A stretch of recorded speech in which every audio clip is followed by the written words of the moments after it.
कानी बहू। किशोरी लाल जी के बेटे राघव की शादी की बात जगह जगह चल रही थी, लेकिन किशोरी लाल जी को कोई लड़की पसंद ही नहीं आती थी। और उसकी एक ही वजह थी, किशोरी लाल जी का लालची होना। उनको लड़की वालों से मोटा दहेज चाहिए था और इसी चक्कर में एक दिन वो एक बहुत पैसे वाले के घर अपने बेटे का रिश्ता लेकर पहुंचे। उस आदमी का नाम था ओम प्रकाश। देखिए किशोरी लाल जी, मेरी एक ही बेटी है और मेरी सारी संपत्ति जायदाद सब कुछ मेरी बेटी नैना का ही है। पापा, नाम से लगता है बहुत खूबसूरत होगी। कितना अच्छा नाम है ना, नैना। ओ वैसे बात तो सही है आपकी। अब इतना पैसा है, जमीन जायदाद है, इकलौती बेटी, आप भी क्या करेंगे? सब कुछ उसे ही देंगे ना। बिल्कुल ठीक पहचाना आपने। बस बेटी की शादी और सारी जायदाद उसके नाम। पापा, बिना देखे हाँ कर दीजिए ना। इतना अच्छा रिश्ता फिर कहाँ मिलेगा? माला माल हो जाएंगे हम। मैं अपनी बेटी को बुलाता हूँ। अरे नहीं नहीं नहीं नहीं, आपकी बेटी का नाम नैना है, सुनकर ही लगता है बहुत सुंदर होगी। रहने दीजिए अंकल, मैं तो आपकी बेटी के नाम से इतना खुश हो गया हूँ कि उसे बिना देखे शादी करने को तैयार हूँ। अब तो मैं उसका चेहरा सीधे शादी के बाद ही देखूंगा। और इस तरह राघव नैना का चेहरा नहीं देखता और उससे शादी कर लेता है। शादी के बाद अपनी सुहाग रात पर जब राघव नैना का घूंघट उठाकर देखता है तो नैना की आंखें बंद थी। कितनी खूबसूरत हो तुम नैना, जरा अपनी आंखें खोलकर मेरी तरफ देखो तो सही। नहीं, मुझे शर्म आती है। अरे मैंने तुम्हें शादी से पहले भी नहीं देखा, और अब अगर तुम आंखें खोलकर मुझे देखोगी भी नहीं तो मुझे अच्छा कैसे लगेगा?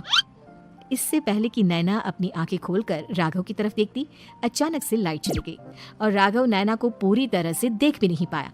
अगली सुबह नैना राघव के लिए नाश्ता बनाकर लेकर आई। अरे ये क्या, आधा पराठा सेका हुआ है और आधा बिल्कुल कच्चा। ये तुमने क्या किया नैना? बहू, तुमने क्या आधा पराठा तवे से नीचे लटका कर रखा था जो आधा सिका है और आधा कच्चा? मुझे जितना दिखेगा उतना ही तो सीखूंगी ना पापा जी। जहाँ जहाँ मुझे नजर आ रहा था वहाँ मैंने सीख लिया, और जहाँ जहाँ नहीं दिखा वहाँ कच्चा रह गया होगा। इसका क्या मतलब है? ये कैसा मजाक कर रही है तुम? अरे बहू, तुमने इतना लंबा घूंघट क्यों लगाया हुआ है?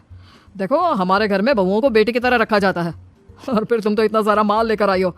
देखो, ये घूंघट डाल कर रखने की कोई जरूरत नहीं है। हाँ नैना, पापा जी ठीक कह रहे हैं, तुम तो आराम से रहो, अपना ही घर समझो। नैना अचानक से अपना घूंघट उठा लेती है। अरे ये क्या पापा, नैना की तो एक आंख फूटी हुई है।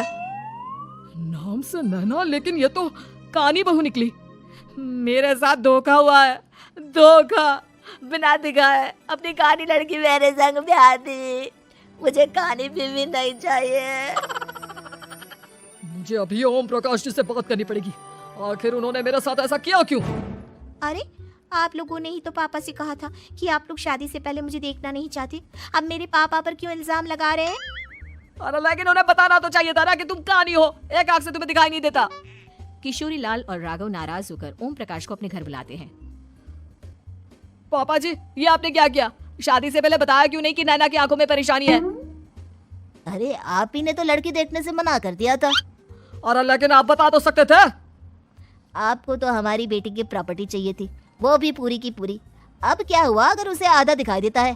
प्रॉपर्टी तो आपको पूरी मिल गई ना। अरे ये क्या बात हुई? मेरी शादी प्रॉपर्टी से नहीं, आपकी बेटी से हुई है।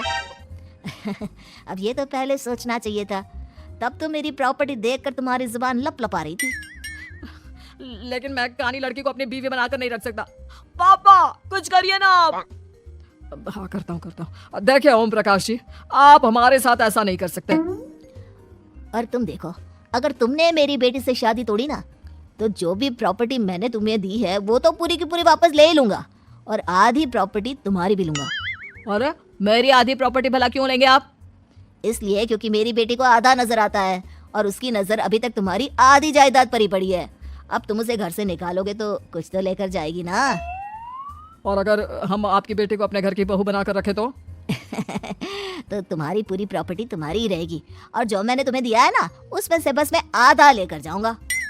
अरे लेकिन अब आप अपनी दी हुई प्रॉपर्टी में से आधी वापस क्यों लेकर जाएंगे? अगर मैं आपकी बेटी को अपनी पत्नी बनाकर रखने को तैयार हूँ तो? इसलिए ताकि भविष्य में अगर तुम मेरी बेटी को धोखा दो तो उसके पास कुछ तो रहे जो पति का हो, वैसे मेरे पास तो बहुत कुछ है, लेकिन अपने पति की कोई निशानी तो उसके पास होनी चाहिए ना। अब अगर तुमने मेरी बेटी को कानी कहा तो तुम्हें प्रॉपर्टी भी कानी ही मिलेगी, पूरी नहीं। जमाए राजा। किशोरी लाल और राघव समझ चुके थे कि वो बुरी तरह फंस चुके हैं और अब उनके पास वहां से निकलने का कोई चारा नहीं है। अब समझ में आया ना, लालच बुरी बला होती है। एक तो तुम्हें प्रॉपर्टी मिली, ऊपर से बीवी मिली, उसमें तुम्हें नखरे भी दिखाने हैं।